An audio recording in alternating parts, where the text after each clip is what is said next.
Distribution provided by Cloud Sigma, the cloud that adapts to you. Visit cloudsigma.com/thisweekin for a free $200 credit. This Week in Startups is brought to you by GoToMeeting. Sign up for GoToMeeting using promo code START to begin your free trial. And by SourceBits. Visit sourcebits.com to begin your mobile app development journey. Hey everybody, it's This Week in Startups. This is our Shark Tank Takeover edition. Just like the television show Shark Tank, we're going to have 5 different people pitch us on their ideas. Tyler Crowley is back from Stockholm Syndrome, and he's going to help me evaluate these 5 amazing ideas. You're going to learn a lot about how to pitch, what makes for a great idea, what makes for great branding, and what gets an angel investor to sign that check. All today on This Week in Startups Shark Tank Takeover edition. Stick with us.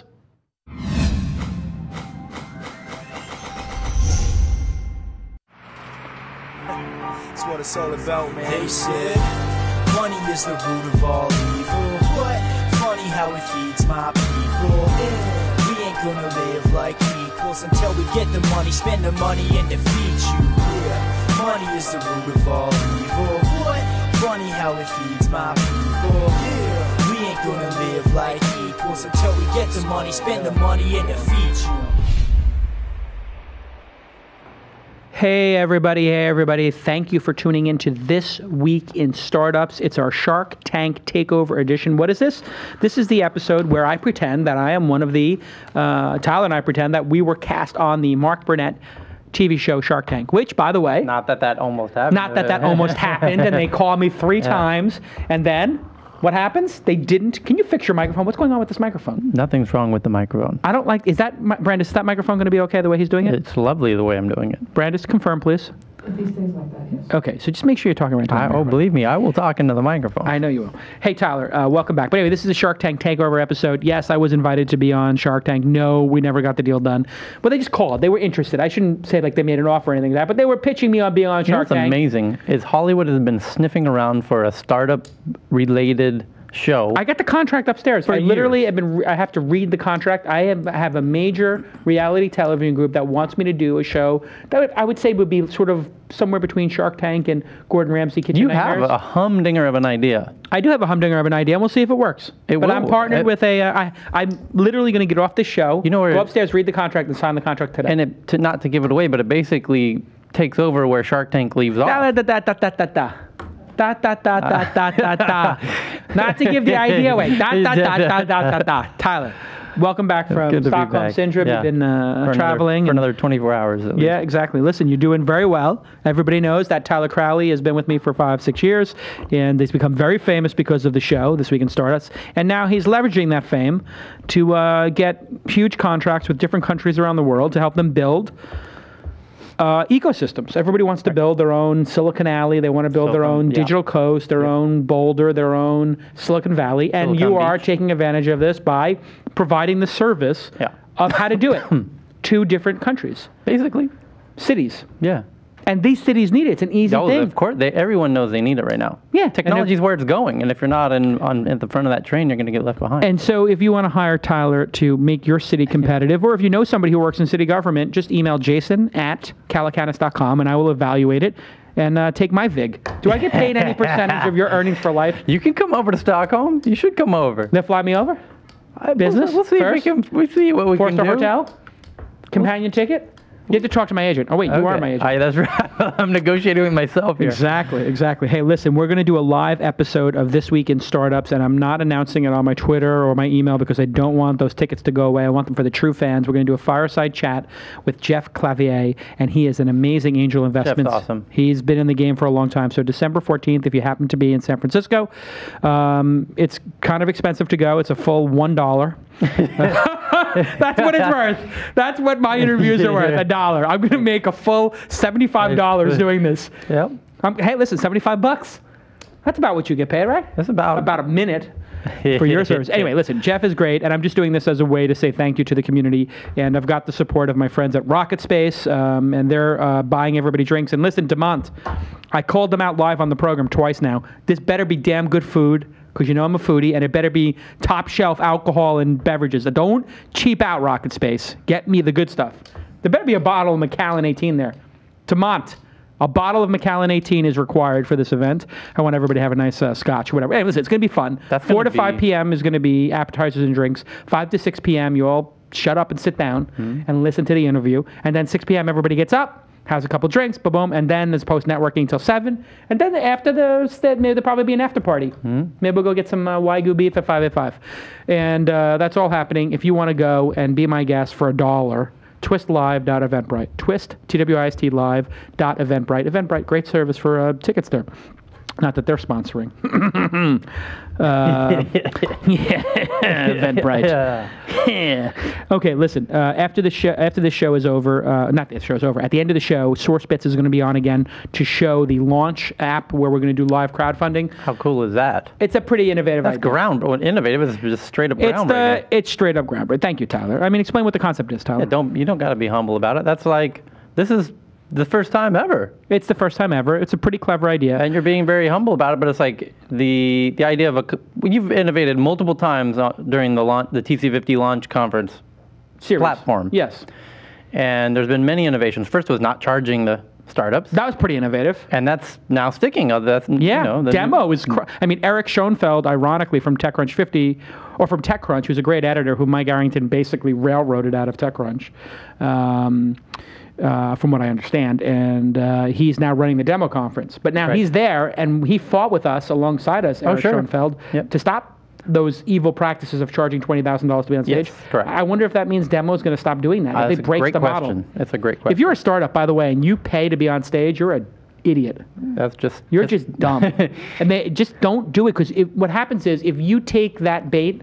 If you pay that $20,000, it keeps these companies in business, and then other young startups thinks they should pay. Yeah. So don't be involved in payola. That's please, as a startup company, even if you're rich. It's not good for the ecosystem. It's not good for the ecosystem. It's like, you know what it's like? It's like Greg LeMond, like the first person who starts paying to get on stage like that, then everybody starts paying, and then it turns into, Barry Bonds, and everybody's on steroids in baseball, or everybody's doping in the Lance Armstrong in the.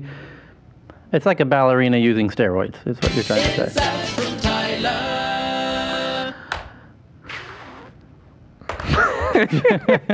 Yes, it is like a ballerina using steroids, Tyler. Yes. That's exactly what I was thinking. Right. It's inappropriate. It's bizarre. Yes. It's stupid. Yeah. It's stupid, is what you're saying, and it's bizarre. It's not necessary. It's not necessary. No.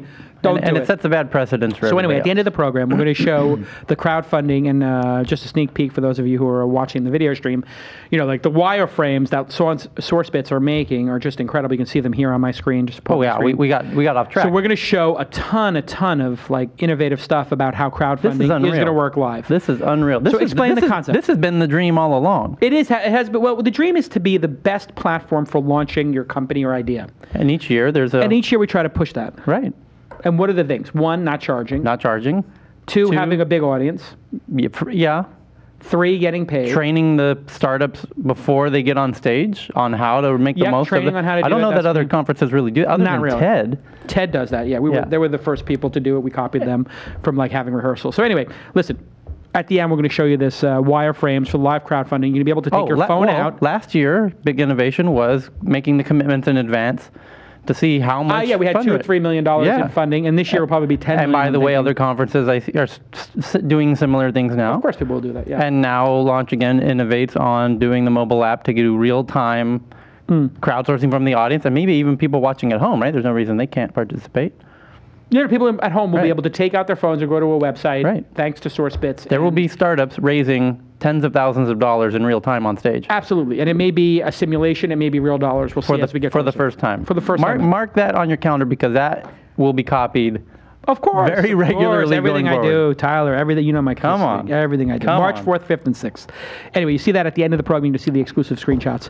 GoToMeeting, thank you. Meeting is believing. I love you guys at GoToMeeting because I use it literally every day. I was on a GoToMeeting this morning. I was on 2 or 3 GoToMeetings yesterday. And now you can present with your iPad. That's right. How cool is that? It's very cool. You're not just going to be able to listen to a presentation. You're going to be able to present from your iPad. And of course, they have the HD faces, which we'll be using today for the Shark Tank Takeover. And the HD features work on Mac, PCs, or on the go. And you can start your 30-day free trial by going to GoToMeeting, clicking on the Try It Free button and using the promo code START, as in This Week in Startups. So go to GoToMeeting, click the Try It Free button, and use the promo code START. GoToMeeting. Meeting is believing. And hey, Ron Feinberg, congratulations on winning our contest. And here's his tweet. Tell us why you want to hold a meeting from your iPad this holiday season. Ron Feinberg had a very clever one. He said, I want to do a GoToMeeting in Jason's Tesla Model S going 70 miles per hour down the 405 while tethered to his iPhone 5 LTE, which is pretty funny because there's references to my car. Yep. That's funny. And the fact that I've been talking about how much I love LTE. No, the funny part about how fast it is. The idea of going 70 on the 405. That's funny. Very good. So anyway, here's the iPad. It's just fresh out of the box. And also, I'm supposed to autograph this. Why anybody would want me to autograph their iPad makes no sense to me. But I will autograph it here at Jason. And then here you go. So now you got your autographed iPad. And then, Tyler, you do it. Boom. Why don't you put insights from Tyler? Or whatever. How about it's like signing an iPad? It's like signing an iPad. Yeah. At Tyler. At Steep Decline. Or just Tyler. It's like signing an iPad. There you go. So anyway, meeting is believing. Meeting is believing. Meeting is believing. I love you guys at GoToMeeting. Okay, let's go. We're going to go on Shark Tank here now. This is, please don't sue me, Mark Burnett. This is a parody, blah, blah, blah. And you owe me a phone call for not putting me on that show. But listen, actually, Shark Tank, I'm very happy for them because they put Mark Cuban on and saved the show. The show was unwatchable before Cuban. And then sometimes they don't have him on. He's busy, busy guy. And the show is terrible when he's not on it. You can't, it's unwatchable without him. When he's on, at least you know you got a serious business guy. Yeah. We keep the other folks in check. Yeah, he keeps the other guy, exactly. Okay, so let's go. This is our first person. She is from ActivityHero, and her name is Chodny. I think I got it right. Chodny, did I get it right? Yes, you did get it right, Jason. How are you? I'm good. So, where are you calling from, by the way? I'm calling from Palo Alto, Mountain View. Palo Alto, very good. And you know the rules. You have 60 seconds. 3, 2, go. Yes. All right. Hi, my name is Chandani, and my company ActivityHero helps parents find, plan, and book kids' after-school activities and summer camps, like the ballet class, hopefully without the ballerina and steroids, the karate class, basketball camp, and Lego camps. We've made about $1.4 million in bookings since our launch last September. We have revenue, so the class and camp providers pay us for these new students. It's a massive market. Parents spend about $30 billion every year on kids' classes and camps.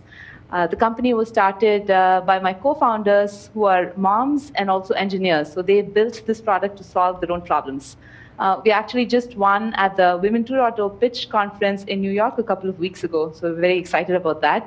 And we are currently raising a seed round. And our current investors include Dave McClure and Christine Tsai. So we were part of the 500 Startups Accelerator. And Mike Greenfield, who is the founder of Circle of Moms, has invested in us. Mary Baker, who is the ex-CEO of Baby Center, is an advisor to our company. So we'd love to have you on board, Jason. And you're done. There you go. Very well done. Tyler, what do you think of the pitch? What do you think of the idea, ActivityHero? She did a very, what do you call that pitch? That's conventional. Conventional. Right? Yeah. Smart. Efficient. She's a smart girl. Very efficient. Very straightforward. She's a very smart woman. Very smart. Woman. You said girl. Did you say girl?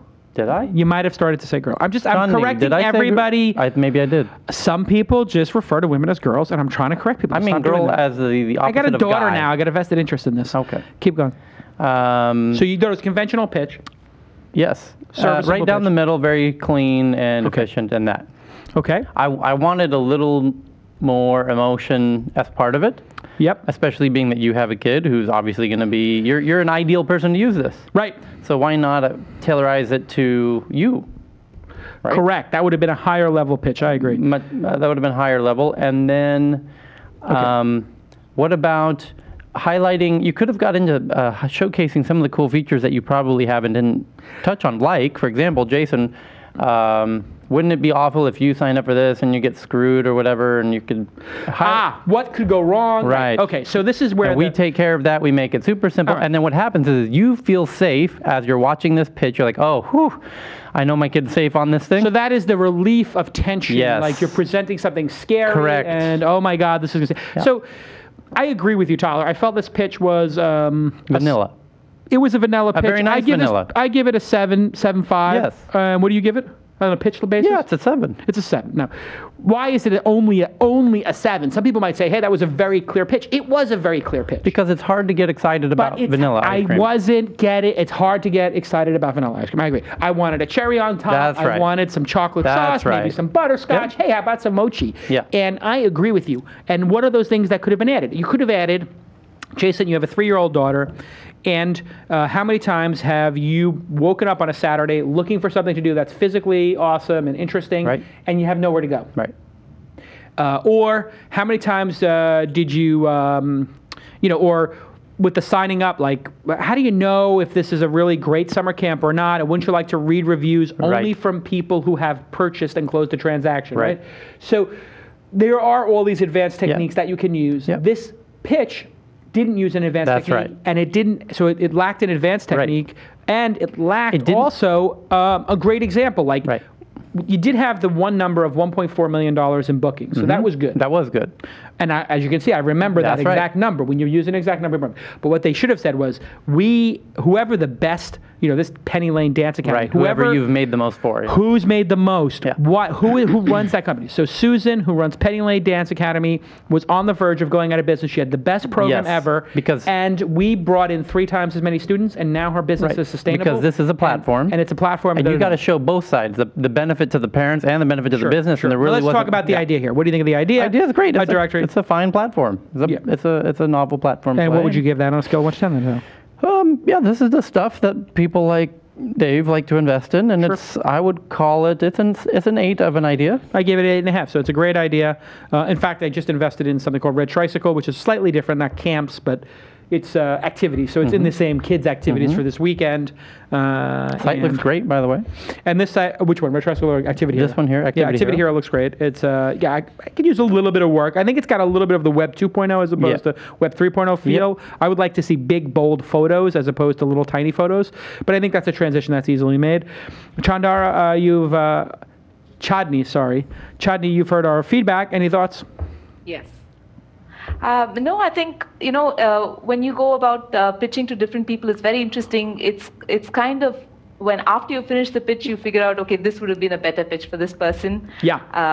I've been to places where, I know the problem because I'm a parent. Just tell me more about your business. How are you going to scale this? So, and it's always one of those that you do your research ahead and you do your best, I guess. Yeah, and you did well. Hey, so what about are you actually closing the transaction then? So when Yes. Yeah, so I will sign up for the camp, and you'll actually collect the money and then give it to them and take 10% or something. Yes. What kind of fees do you get for booking something? Is it per booking? Is it different for each thing? Yeah, the ticket prices are around $300. So we do charge 10% of it. So about $30 is what we make per transaction. Oh, well, that's great for a camp. We also charge them a listing fee because we help them with discovery as well, as in we help them find new students. So we charge them a listing fee, which is a yearly subscription fee they pay, and a cut of the transaction. What does that cost, the yearly subscription fee? It depends on the size. So if they have multiple locations, it's about $250. If they have a single location, about $100. So it's sort of like, what's that, VRBO, in that you pay to be listed and you pay a transaction fee, which generally makes, I think by charging that fee, you actually make the database better. It's like a forcing function. Right. Exactly. All right, listen, great job. They own the data, so they keep it fresh and updated. Well done, and I think you did a great job, and continued success with it. All right, thank you. Cheers. Okay, let's go to David Cheng. David, are you there? Yeah, I'm here, Jason. Okay. Tyler, great to meet you guys. Great to meet you as well. You're from VendorStack. You know the rules. You have 60 seconds. 3, 2, go. Yeah, VendorStack is like a Yelp plus Quora for enterprise vendors, starting with the vendors used most by SMEs. We launched the Yelp portion to our private beta with a couple hundred users 2 months ago, and we're launching the Quora portion in about a week. And the premise of VendorStack is simple. If you work for a startup or a large company, you have to use vendors. If you try Googling for them, there's a lot of noise. And so what we're trying to do is building a platform for enterprise consumers to rate, review, and ask questions about their vendors. So 15Five, for example, is a vendor that you just invested in. They do employee performance management. And if you try Googling that, you're going to be really disappointed. So you can come on VendorStack, for example, look at employee performance as a tag, or you'll find a list of vendors like 15Five and 15Five. You click on 15Five's profile, you see a list of their customers, and we know who their customers are because we scrape their customer list. We've done that for hundreds of vendors on VendorStack. And it turns out if you do that enough times, you get some really interesting insights on who's using what. And so we monetize by selling leads and selling data-driven market research. So that's VendorStack. Okay, so it's Yelp for software as a service vendors for small to medium-sized businesses. I heard you say, Yeah. And I said, and I went to 15Five, and there's 0 reviews, so that's a pretty terrible experience. But I could see how this could become a great service because I use this service, obviously, so I just clicked to use this. And we used Harvest, and so I saw they had Harvest in there. We use that here as well to do time tracking, Harvest as a vendor. And this is like Yelp for these services, and it would be really interesting to see how these things are rated. He mentioned the Quora piece. What is the Quora piece? So that's actually interesting. So that was a pivot we did in the summer. We talked to over 100 startup founders, and we found that people don't generally like to rate and review their enterprise vendors. It was a surprise, right? It's not like you sit at your office and you go, oh man, I really want to rate my lawyer or my analytics provider. But what people do is they answer questions, respond to questions. And people readily traffic Hacker News or Reddit or Stack Overflow or Quora. And implicit in those answers were reviews of those vendors they mentioned. I see. So the thing that we're launching next week, which I'd love for you guys to see, unfortunately this wasn't a week from now, is a way for incorporating some of those answers and those questions into the reviews of those vendors themselves. Right. And that's how we're going to really start generating, I think, high quality content. It's a real clever concept. I think it's a clever concept. For example, I don't know anything about SEO and optimization or what people are using these days. I sort of gave up on that. But I do see, HubSpot, and I know somebody was just talking about that. And I'm just looking at this like, wow, I wonder what is the latest thing that people use for SEO. And there's Go Squared here for sales and marketing SEO, and there's 3 users of that. SEO Moz, of course, I know. That's, like sort of an old school one that's pretty popular. And so I'm just looking like, hey, which ones are out there?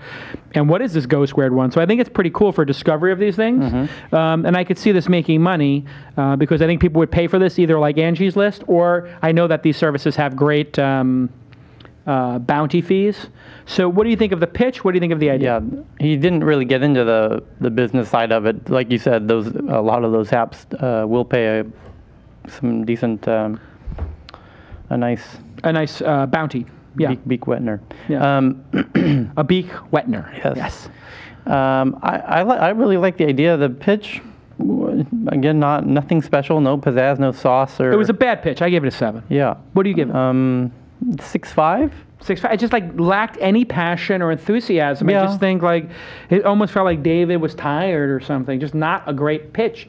True. Not undersold. I gave the business a 9. I think it's great that somebody would do a directory of the VendorStack. And again, I love the name. VendorStack is a good name. It's a great name. It's a great name. And I think the design of the site is okay. I don't think it's killer. It looks like AngelList to me. It's okay. Right. It feels like it's a copy of AngelList, frankly, and I think a good one in that way, that it's like a comfortable UI. Yeah. But look at the SendGrid and Pivotal Tracker and MailChimp, all with all these users, Kissmetrics. It's really good when you look at everything. And this is very valuable. So I'm going to go up to my desk and look at this for ways to make my company more efficient. Right. It's going to drive usage of SaaS products. This is a great idea. It really is.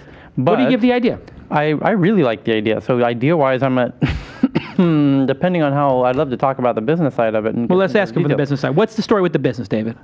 Yeah, so we talked to dozens of vendors about how they acquire customer leads right now, what they pay for, where they do content marketing. And the easiest way to monetize is to sell leads. Over time, as we hit scale, the other thing we can do, because we're really sitting on a treasure trove of data, is sell market research and have that be data driven. So the 2 markets we want to disrupt is lead gen and market research like Gartner. Forget about the market research. It's a waste of time. Everybody wants to do market research. You know what? It's just so much goddamn work to do that. Just drop that part of the business, David. Just focus strictly on getting bounties and negotiating the highest fee possible for the leads. What do you get on an average lead for one of these SaaS services? Well, we're looking at either from a percentage point of view or a flat fee depending on the tag or the text of the vertical. Because obviously, if you're using a service that costs $30 a month, you want to pay for less for that lead than someone's going to spend $1,000 per month or something else. Okay. So what is it going to cost? What do you have a specific thing right now, or are you just listing everybody? We're just listing everybody right now. We're talking to vendors, and we plan on sort of engaging them sometime next year once we go open beta. Interesting. Okay. Listen, you got to work on your pitch skills. You're incredibly boring at what you do in pitching, but you got an incredibly exciting thing. You got to get a little more up for this, David. We're more excited than you, David. One way to make it more exciting. Give him a tip, Tyler, because this fell so flat for me. This pitch, Here's and why. I love the name. Yes, it's a great name. Congrats on that name. One way to make it more exciting right away is to do the poster child effect on this pitch, because you have a platform. Poster child effect, which is? The poster child effect is pick MailChimp and talk about how through this service you were able to figure out that MailChimp is better than the other ones, and give a case scenario. Right. Give me one use case. And really drill down on it and show the payoff of it, start to finish. Right. Or like maybe you have somebody who uses this and they use MailChimp and they use Pivotal Tracker, but they didn't know about Kissmetrics. They found out about Kissmetrics and really helped their business, whatever. And in that story, you reveal the nuances of the features of the site. Yeah, a little more narrative could have worked. Yes, narrative. That's what it needed, was a narrative. Yeah. All right, David. Listen, you got to amp up the product. You got to get a little more exciting and more specifics in your pitch to get a higher score. But what do you give the business? I like the idea, at least an 8. I'm tempted 8.5, and then I'll put 8.5. I'll put 8.5. I put 9. I put 7. All right, David. Any feedback on our feedback? Any rebuttal? This is extremely helpful. I thought I was enthusiastic. Looks like I'd be more enthusiastic. It is enterprise after all. It's really not sexy. One thing I looked at is really your backgrounds of where you guys made investments or where you guys come from. Tyler, for example, I know you're part of a company called Squeal, and really the way I look at it is that this is a part of the market that's not going away. Individual enterprise consumers are going to make purchasing decisions. People are going to talk about companies left and right. You have to manage that, and we want to get in front of the faces of these vendors and say, hey, look, people are talking about you. Now let's help you manage it. Let's get you some of those leads. All right. Yeah. Well done, David. Well done, David. It's a brilliant concept. Brilliant. Let's move over to Jim Shoot. CEO of FanDonkey. Jim, are you there? Yeah, how you doing? Did I get your last name? How do you pronounce your last name? You got it right. Shoot. Got it right. Shoot, but spelled S-H-U-T-E. Shoot. Okay, got it. CEO of FanDonkey, you know the rules. 3, 2, go. Hi, I'm Jim Shoot, the CEO and owner of FanDonkey. Jason, you've gone to Stockholm to visit Tyler and meet a couple of startups. Unfortunately, that trip coincided with the New York Giants playing in the NFC Championship. Don't sit in the quiet hotel bar and watch the game with strangers. Use FanDonkey. You pull up FanDonkey on your device, FanDonkey detects your location, and knowing you're a Giants fan brings up a map of Giants-friendly venues. FanDonkey gives sports fans the ability to create their own groups, events, or tailgates at an existing venue or any user-specified location.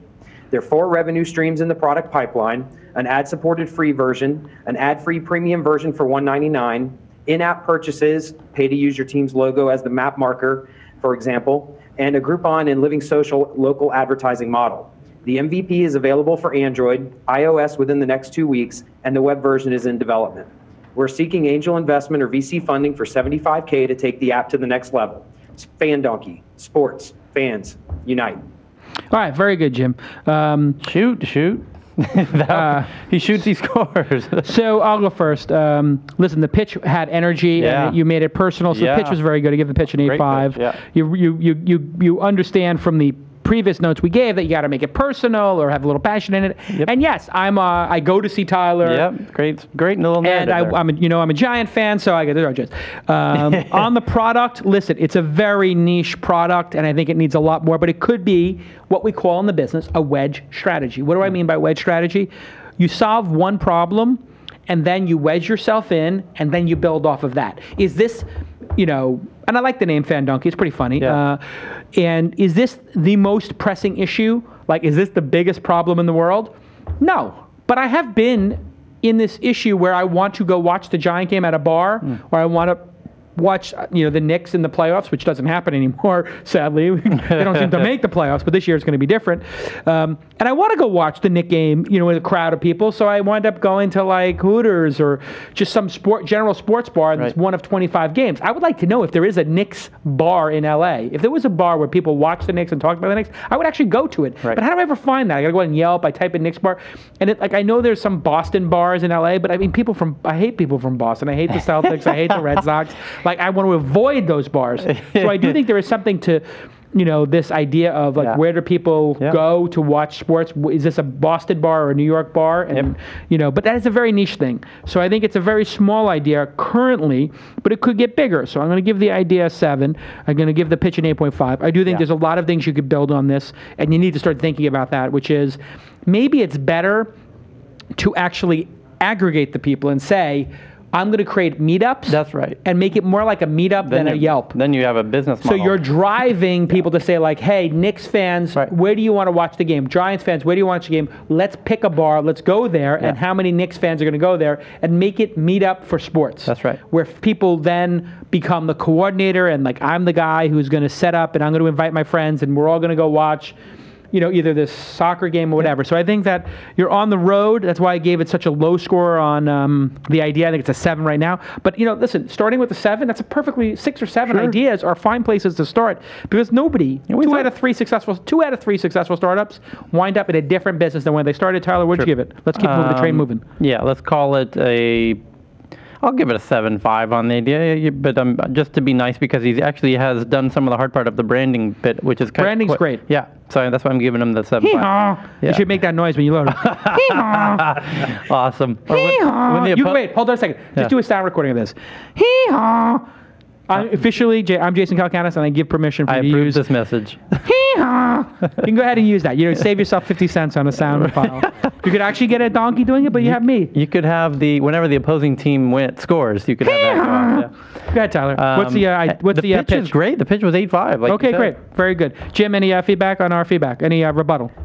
No, I really appreciate the feedback. I'm just glad to get this in front of you guys, and I appreciate the donkey sound clip there. Yeah. Listen, I may have to steal that. FanDonkey was kind of my own little play on the MailChimp. Love it. Thing, so listen, owner. I appreciate that. Don't ever say you're the owner of a. By the way, just when your introduction, you said like I'm the founder and owner. Like redundant. Don't say owner. It makes you look like you're not in the industry. It makes you look like it's like a little bit of a tell. Like I'm the owner of the business. Like people who own businesses are like my dad owned a bar. Like you're not the owner. You're a founder. Okay, it's a higher level. You're founding a movement. You're not like the owner of an asset, okay? Take that out of your vocabulary.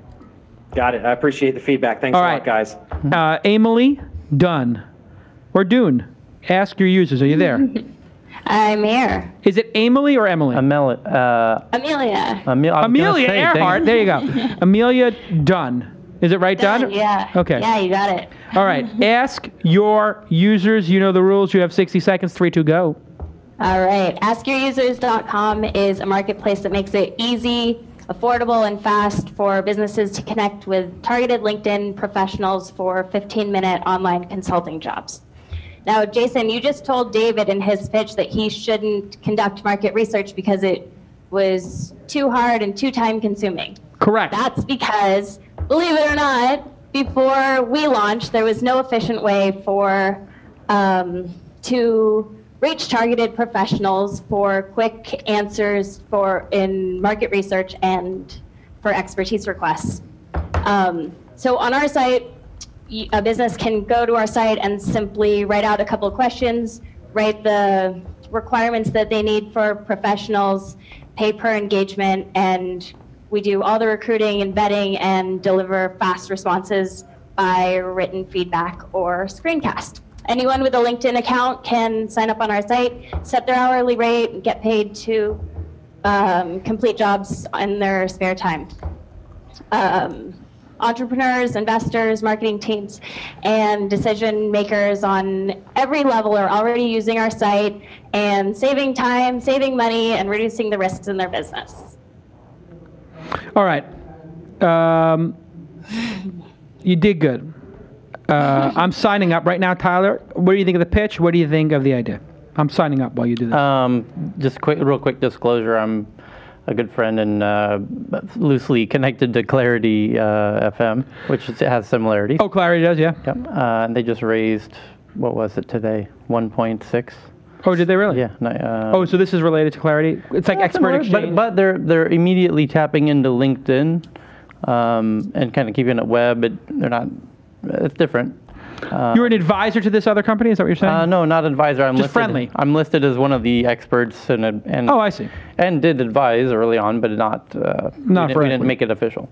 Okay. So I love this space actually. It's just tapping into the knowledge that's out there, making it really simple, and I think whoever makes it the simplest and removes the friction is going to win. All right. What did you think of the pitch? What do you think of the idea? Give it a score. She actually did one really cool thing with the pitch. Can I add something about the idea? Oh, sorry. No, you used your 15 minutes. Use your 60 seconds. Don't break the rules. We'll do it on rebuttal. She did a real high-level kung fu maneuver in there, which was referenced the earlier pitch in her pitch. That is, if you're at a tech conference and you reference what happened on the panel before you, yes, that is high level. Yes. I do that. Yeah, you do that. I do this. This is what I do. If you want to know like high level kung fu stuff, I've got when Tyler and I used to roll to conferences together, Tyler would take notes as to what's going on at the event. He would come to me at breakfast. I would stumble out at breakfast, and he'd be like, okay, this person mentioned this yesterday, and this person mentioned that yesterday. I would get on stage and I would reference what other people were talking about at the conference, and then I would be the person who threaded the themes of the conference together, which then it's like you're just taking over the goddamn conference, right? Like I'm the guy. Not only am I going to give you my perspective, I'm going to, what's the word? I'm going to co-opt everybody else's opinion. And then I'm going to tell you what the entire event's about. That's as obnoxious as you get. Yeah. Like that's like I am now in charge. Talk about a megalomaniac move. Yes. Like, oh, well, there was a keynote yesterday, and I would say stuff like, there's a keynote yesterday, and I think they had made some interesting points, specifically about this and this. And then in the panel in the afternoon, we had this and this. But here's what's really going on in the industry in relation to those things. They're right in a way, but they're absolutely wrong in terms of this and this and this. And then it's like, whoa, Jason just called the other panelists wrong about this, and he called out that guy, and then all of a sudden you're creating massive. That's right. And that's what you did. So that was high-level kung fu. It's like an instant bonus. Yep. Okay, what else? Very rare maneuver. Very, very sophisticated. Very rarely Put that in the playbook. Yes. Put that in the pitch playbook. It smoke is. It. Yeah, but very few people have the... Run that up the flagpole, see if anybody salutes. Put that in the toaster and see if it tastes delicious. Go ahead, Tyler. And I really like the idea, so I got to give her... She's got some... You didn't give a pitch or an idea. I'm going to do that right now. Point. Pitch, let's say, for that wonderful maneuver, we'll just throw it at an 8. Yeah, that's what I gave it. And what do you give the idea? I give the idea also, I 8. It's 8s across the board, right? And so here's the thing. I am trying to figure out if a micro consultant is an expert network type person. Well, here's the thing. When you create a new term like that, like micro consultant, no one knows what that means. Right. And there's a positive and a negative to doing that. If you do it successfully, you can own that word and that space and the word micro. I've never heard micro consultant. No one ever has. She invented that, right? It's a neologism. So when neologism, look at you. Neologism, a new word. Neologism, yes, neologism. When if she is able to... Did you have a neologism on the show? No. So when people are laughing outside. I know. I'm thinking when neologism. That's when you have a complete orgasmic experience with a new word. Neologism. I made a neologism. Your neologism is your neologism. Yes. Right. First base. That's right. So if she's able to run with that word and give it enough micro consultant. You'll create a new buzzword in the space and a whole new genre. And I'll tell you what's going on here. However, there's a danger in that. It confuses people initially. Right. Yeah, so it can be intrigue or confusion and like whatever. So here's what's happening, I think, and she'll tell me if I'm right or wrong in a minute. I think this is like those expert networks where everybody went to jail for insider trading. What you do is I put myself in there for $500, right? Let's say I work at Cisco. Now somebody wants to get 100 pieces of information on Cisco. Yep. They come in here, they pay people $125 for 15 minutes of anonymous information on Cisco. Only if they're currently working at Cisco, according to their LinkedIn. Right, but how? Then they trade the stock, and for $10,000, they've got 100 people answering questions who work at Cisco, and they can do certainly illegal activity. CIA is involved. Emily, are you going to get arrested for insider trading with this idea? Respond. No. So the other piece of this business that's really interesting is that we allow the micro consultants and the businesses to have anonymity. So when a business gets their responses back, they get a redacted profile view of the micro consultant, and we take out any personally identifiable information. So but this is an expert network, correct? Micro consultants is way of saying expert network. Yep. And this is in the marketplace, correct? Yes. And people are picking and selecting based on where people work, correct? They're selecting by job title and industry. So I can't pick Google people? Absolutely not. Okay, so I could pick Java developers, but I can't pick Googlers. Exactly. But I could pick people in the search engine business. And so if I pick 100 people from the search engine business, there's a chance I'm going to get some Google people. Right, and you could, but why not? Why can't I pick Googlers? Is that because of this issue of insider trading that's emerged because of expert networks? Are you trying to defend yourself by that? Is that a safety net? We're offering the micro consultants anonymity for another reason, actually, which is so that they can give objective feedback, and they're not talking on behalf of their company, and they're not talking on behalf of and using their name publicly. They can really share their knowledge based on the expertise that they have, and that's what's most valuable to the businesses. Does this break employee contracts to give anonymous feedback for this stuff? Because you're not allowed to talk about what's going on inside your company, but I think this will give people, because it's anonymous, the feeling that they're not breaking their employment agreements at Microsoft, Intel, Facebook, which clearly have agreements that say you cannot give your information to expert networks. Right. Well, they don't have to sign up, but legally we've been through everything, and we're all in the clear. Yeah, so this is interesting. See, I think that these ideas, Tyler, are, you just have to be careful with them. Because, and I'm not saying Amelia is doing anything illegal, obviously, but I was, giving her the hard questions like an angel investor should, which is... And they do. You are in an area where these expert networks have been involved in SEC insider trading cases, and people have abused the expert networks. This brings up a great point. Which is? Which is a lot of startups flirt on the precipice of being possibly illegal. Like Uber. Like things that, You could listen, in every revolution. Yes. There are revolutionaries. That's right. Sometimes you have to break the law to change the law. Right. And that's a plus and a minus there.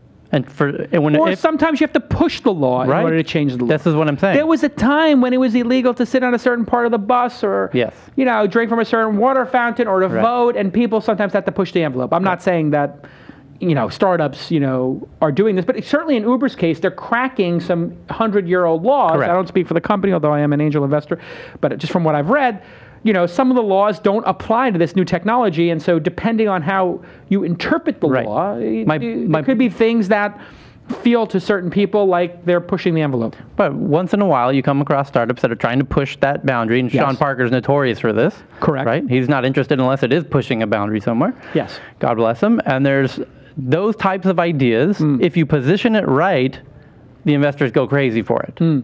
If you position it wrong, What's the difference? How do you appeal to the hope to gain versus the fear of loss? Because there's the possibility of... There's the risk of ruin is how you say it in gambling. There's the risk of ruin. Right. That this will be a certainly illegal activity, a CIA. Right. And you will be destroyed. Yep. And then there's, hey, listen, if you're going to do something innovative, you might bump into people. How do you think investors like taking that risk anyway because they're protected? What I'm saying is when... They probably have Hiscox. Hers falls into this category a little bit. A little bit. Flirts with it. So that being the case, you need to be conscious of that fact. That they're going to run into investors who are going to try and push you on this. Like, what about this worst case scenario? How did she do? Did she do a good job?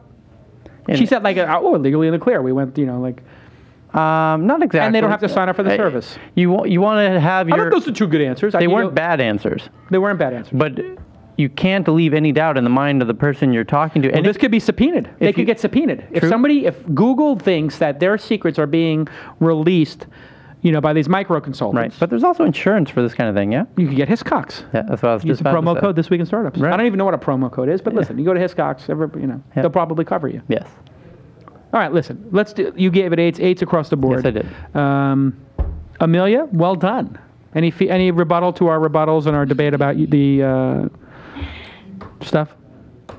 Well, I mean, a common use case for this is to get the information that all entrepreneurs need in order to validate their idea, and that's all of that is really safe, and it all has been safe in all the engagements that we've conducted. And all right, are you reviewing each engagement, or are the engagements anonymous? That's a good question. If I do say so. So they're not anonymous to us because any micro consultant connects with their LinkedIn account. My co-founder and I have access to that. And then for the responses, we do have an approval process that is manual. So you have to approve what they say. So you're actually taking ownership of this. That does not expose you. Why not make it completely anonymous where you can't see what they're asking, you can't see what the answers are? Why don't you double blind it so you're just like, hey, we just connect people? That's what I would do. What was you thinking there? Well, I mean, right now it's really a quality control. The responses that we've had from parties on both sides has been incredible. I don't think we could have predicted the high quality responses that we're getting now, and that's really what we're looking for in this. We've got 30% of our micro consultants right now already make $110,000 a year in their jobs. You should have kind of mentioned that in the pitch, no? That would have been a good one for the pitch. Yeah. 25% are director and executive level professionals. So this isn't,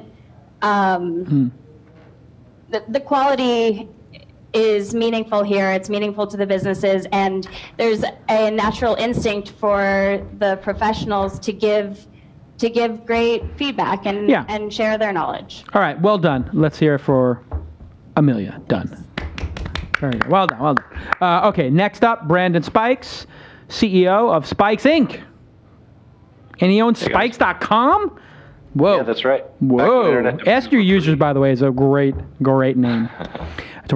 Okay, here we go. Spikes. Imagine the web safe. Really. 3, 2, go. Hey guys, I've created Spikes to develop the world's most secure browsing to help large corporations address the biggest security threat facing their networks today, their browsers. In the last 15 years, I've built and secured the networks of PayPal and SpaceX, which to my knowledge have never been hacked, but companies are getting hacked all the time. Today's web security products perpetuate a false sense of security as hacker nation states wage a cyber war against US corporations. There's a lot of mediocre solutions out there, but none of them are 100% effective. So introducing Spikes, which makes getting hacked through the browser impossible. We're virtualizing the browser into the cloud, so even if it got compromised, your computer remains untouched. Malware is contained and gets wiped between uses. On any computer or mobile device, this approach protects against all sorts of unknown threats, not only the known threats. Our secret sauce makes this solution possible with the highest levels of scalability, ease of use, and performance, so we can provide all the security with none of the compromise. We've received great feedback from our customer demos and are focusing our seed efforts right now to launch our pilot with a few companies and reach 5,000 seats. Thanks. Genius. All right, very well done. I know of Brandon Spikes because somebody just the other day said they were investing in his company, and I reached out to some people and said, can you get me an introduction to Brandon? I have no idea how he wound up on the show. How did you wind up on the show? Well, I was actually in an incubator program called the Founder Institute. So you know Adeo. Yeah, I know Adeo, and through him, found out about the show. Okay, so see, this is Kismet, because I found out from somebody who's investing in his company last week, and I said, what's hot? And he said, Spikes. I said, who is Spikes? He said, Spikes is this guy who's a crazy mad genius for doing security. I said, where does he work? He said, PayPal and SpaceX. I said, I think I know the guy. That's a guy who must have worked for Elon Musk or something. Yeah. I love this idea. I'm an investor in Disconnect. Disconnect is trying to keep people secure from privacy issues, Right.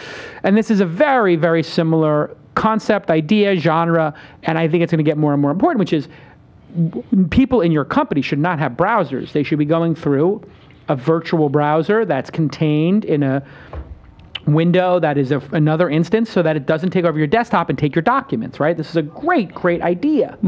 Virtualization of your browser, and I know it won the Founders Institute. So he didn't, it was a good pitch. I gave the pitch like an 8, and I give the idea like a 10.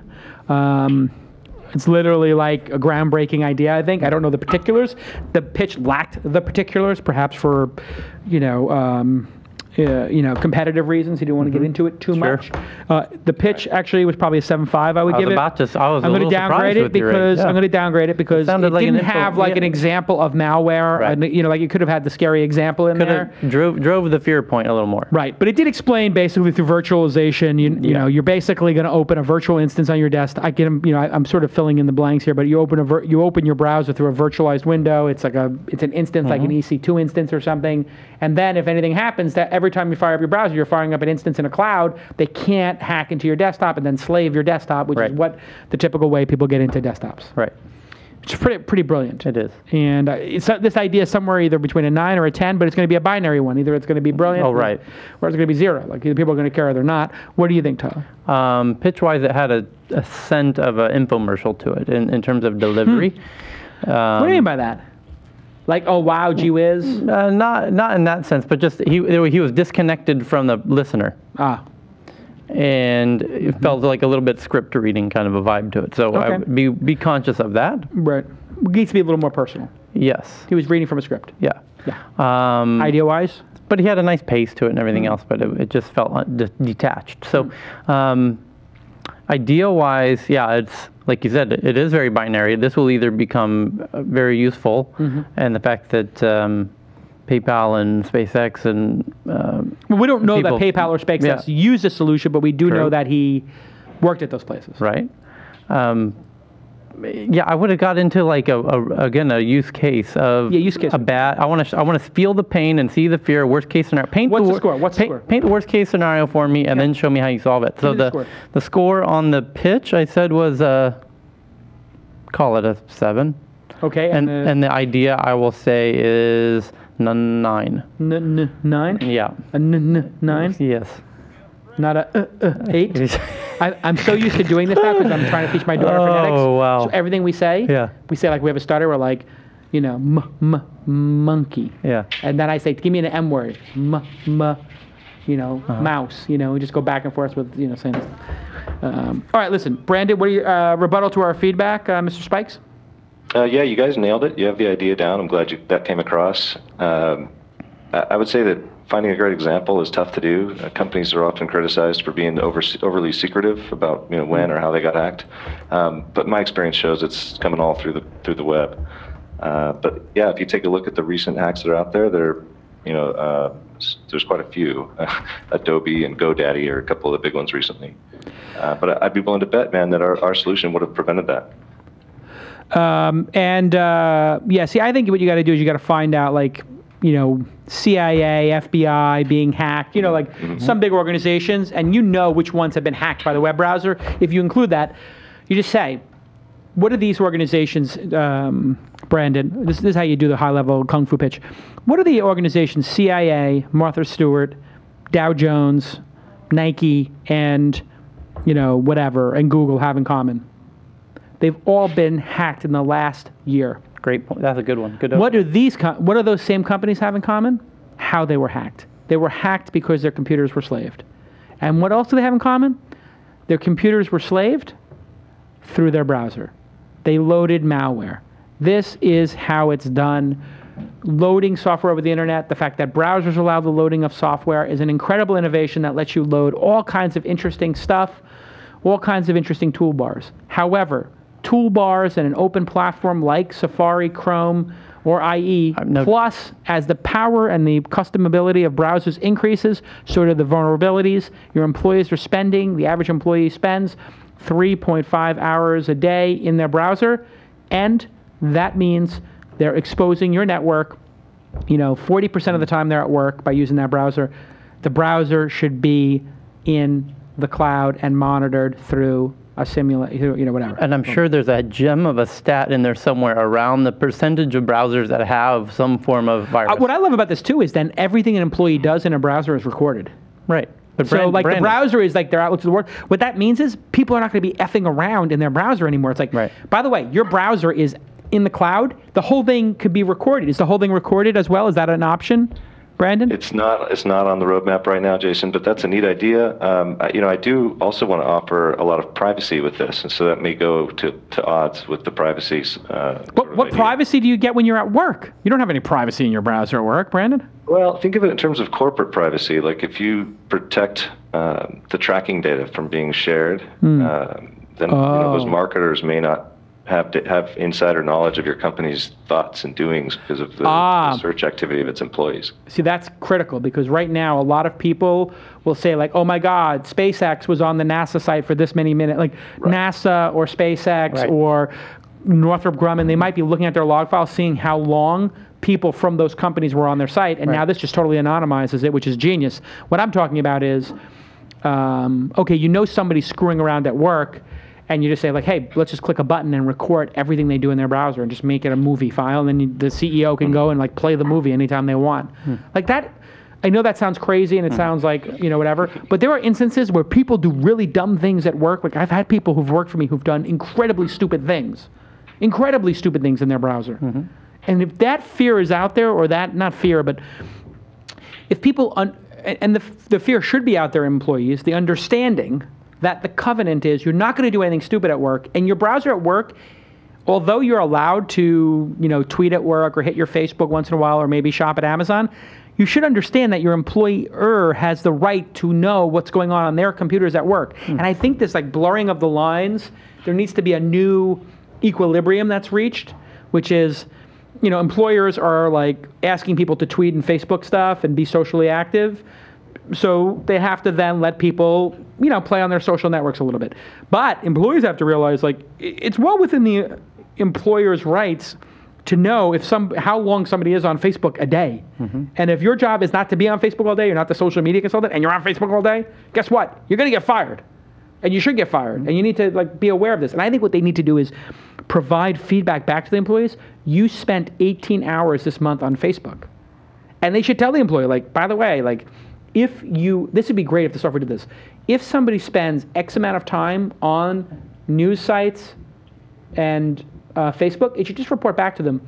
You're currently doing, you did the maximum allowed Facebook time at this corporation is 3 hours. You did 7 hours.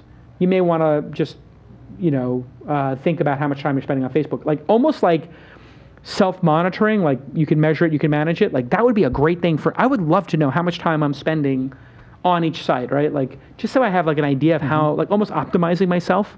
So anyway, there's all kinds of really interesting ideas that come out of this. What do you think, Tyler?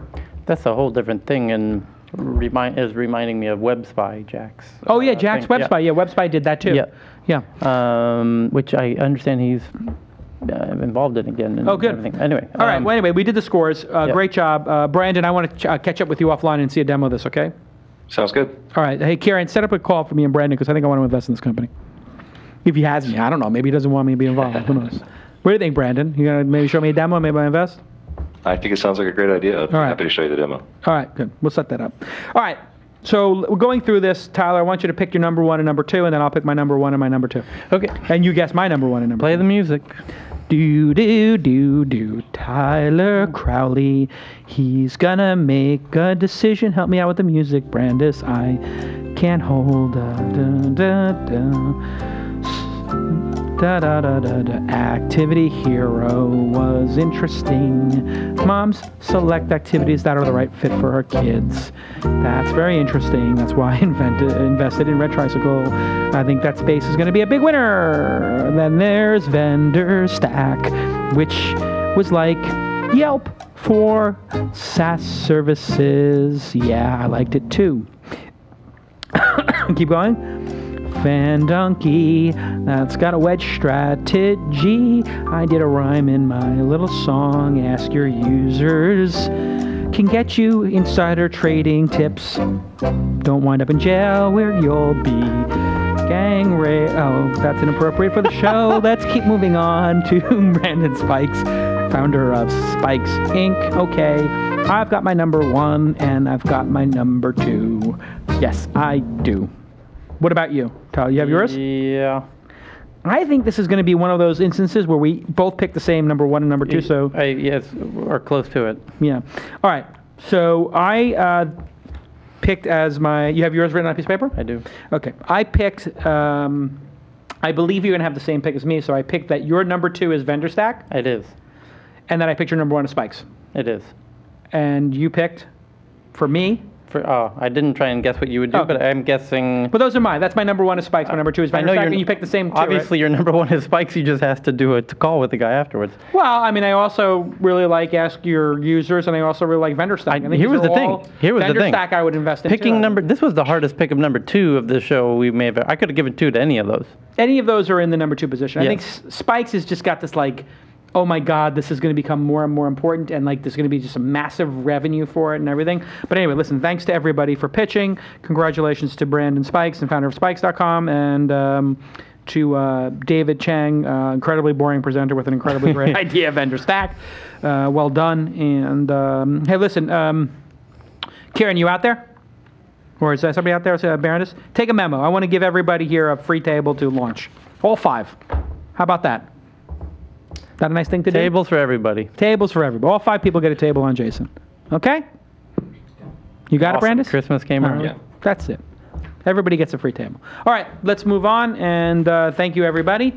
And now we're going to talk to my friends over at SourceBits about my app. All right, there we go. With us is David Forgash. Is that you? Or are you Correct. Rick? No, I'm David. You're David. Okay, David. And you are the U.S. Creative Director at SourceBits, correct? Correct. And Rick is the Senior Designer. Is he with us as well, or just you? Rick is with us today as well. Okay, great. Hey, Rick. Do we have Rick on the... Oh, there he is. Hey, Rick. How you doing?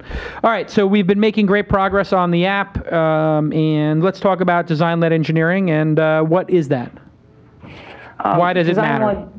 Why does it matter? Design-led engineering takes human interface design and it implements it through development in the engineering process. We take a static design and we're able to overlay that over the functionality of engineering. And what sets SourceBits apart from many other develop houses is that we take the time to learn the needs of the client and the needs of their target market. And by doing this and taking extra steps to clarify and making sure that we're truly on task for not only what the client wants, what the end user is looking for, but keeping that client tied to their core values, you end up with an application that not only is successful for the client, but the end user loves it, and in the long run is reduced cost to keep up and to keep in the marketplace. Awesome. So that totally makes sense. And here we go. We have beautiful mock-ups here, wireframes. We had seen some early designs in the last episode, and now we're seeing really comprehensive iPhone 5 mock-ups here, nice and tall. And so, as you guys can see, you have the history there. You know, that's people you've made commitments to. You have what's going on now, and that is what is currently going on at the event live, Tyler. What's coming next will launch in 8 minutes, so there's a little preview there, as it says. I like the way you guys did this, so I can, like, it's so easy for me to understand what you're thinking. A lot of clarity here with these A, B, C, D, E's here of, like, why you decided to do things. The next event is shown, as point E says here, the next event is shown as the incoming topmost item in the schedule timeline, along with the estimated time until unlocking. This may vary to more hazy wording such as in a moment or next up, if the event presenter is behind, right, of course. And then items are gathered by hour and used to generate white space. That's a great idea. So that's interesting. Like, see, they're sort of telling me why they put these things together. And that was a question I had, so they anticipated my question as the client. I don't have to ask them the question. They've anticipated it. multiple items gathered together. Clicking on the item goes to the event, and there you go. Paginated, of course. Great. And then you can reveal the search field if you, I guess, pull down and search for companies. And I assume that'll have a drop down, so it would like fill in the search. What do they call that? Auto-complete? Will it have auto-complete? Auto-suggest. Auto-suggest, David? Yeah. Great. Yes. That's key. I don't know if is that hard to do now, auto-complete, or is that just easy now? It's fairly simple. Yeah. I know that was a hard thing for a while. Like everybody's like, oh my God, autocomplete, you got to create a database and an index. I think that's like really easy to do.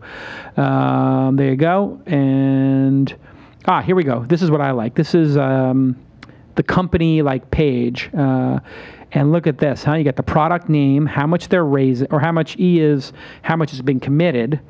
You can commit by hitting that B button up there.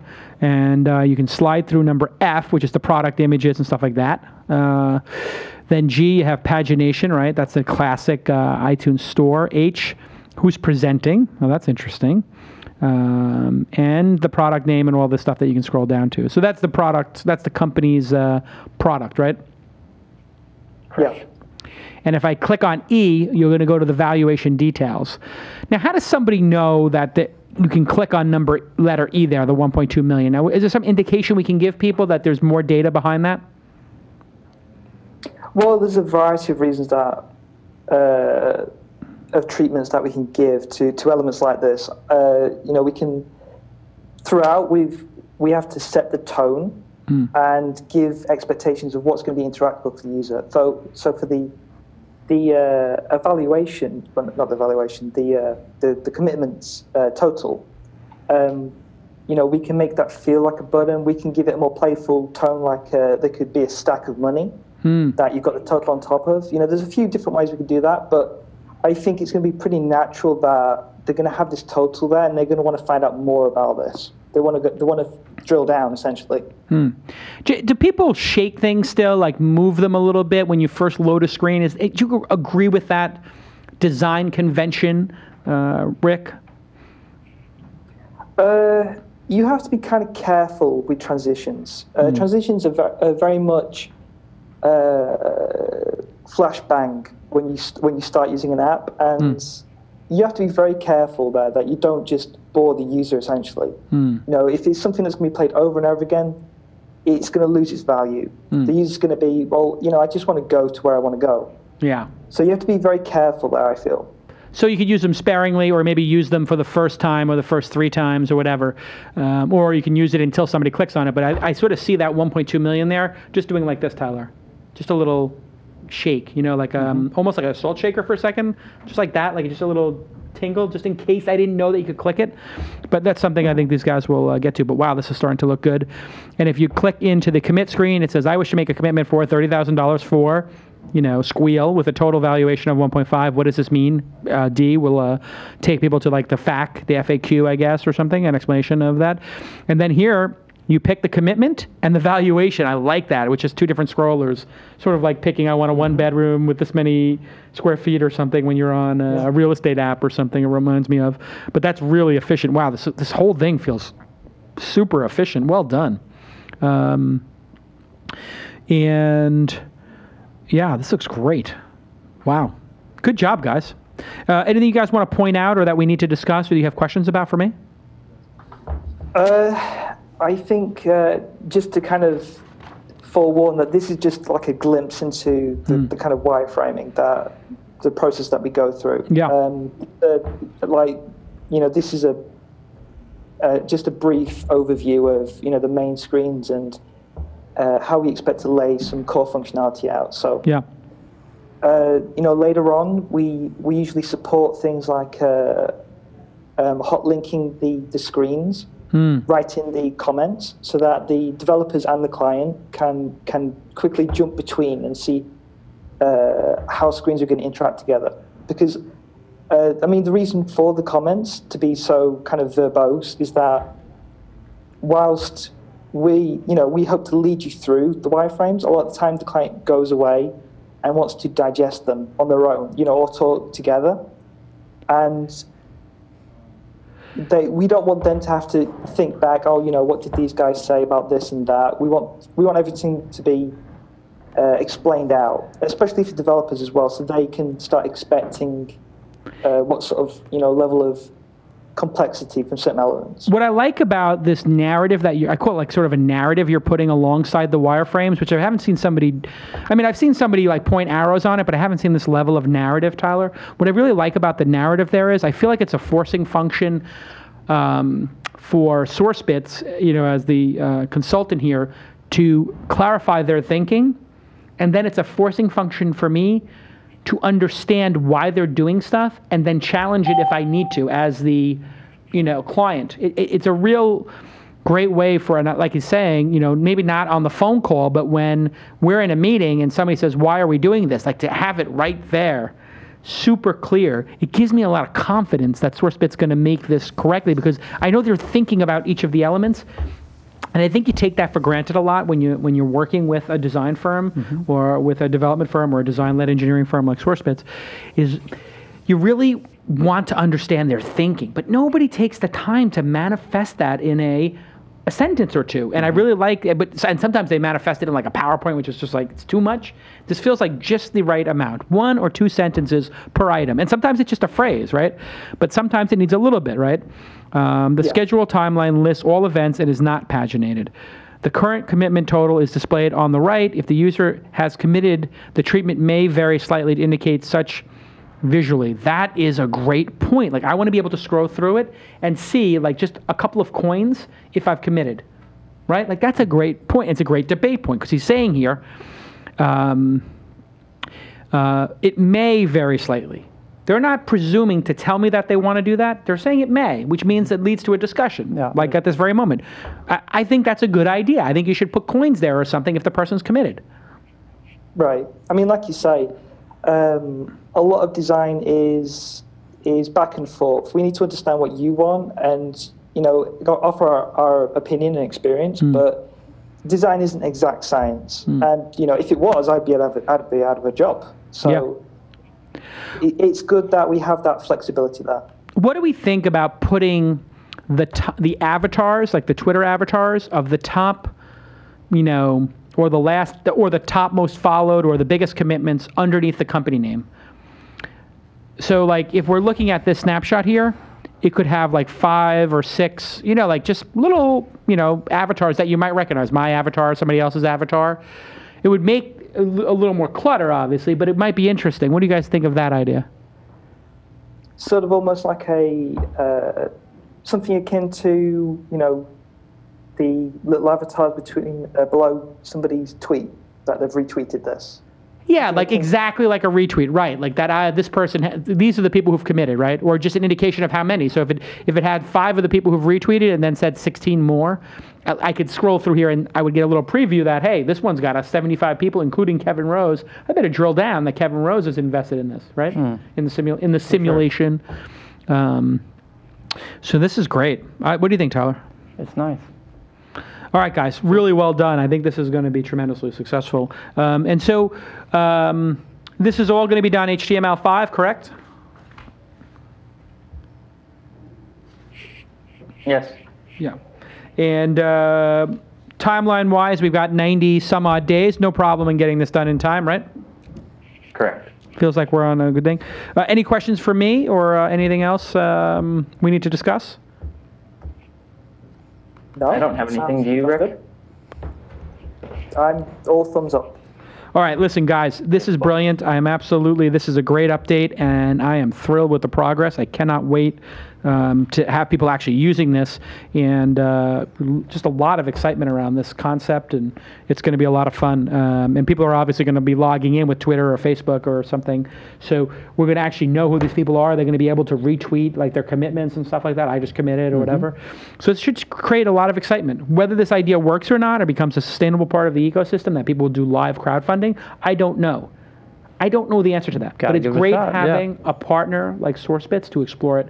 And so I just want to thank once again my friends at SourceBits for helping me clarify my thinking and build, what could be one of the most innovative things ever done in funding of startups. So well done, guys.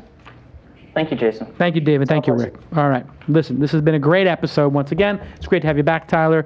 Everybody who wants to come to the This Week in Startups live fireside chat with Jeff Cavalier, twistlive.eventbrite.com. It's a week from Friday, December 14th. We'll see everybody at Rocket Space. Thank you at GoToMeeting. God, you see how smooth that went today with a beautiful HD video? That's the power of at GoToMeeting. Meeting is believing. Congratulations to Ron Feinberg for his excellent tweet and getting an autographed iPad 3. Or whatever the hell they call this, a Retina. It's a good iPad. So congratulations on that, Ron Feinberg. And yeah, we'll go to 70 miles per hour down the 405 while you're tethered to my iPhone 5. I'll take you 70 miles an hour down the 405. There's no way I'm letting you tether to my iPhone 5. No, that's just out of the question. And we'll see you all. Hey, Tyler, it's great to have you back. Good to be back.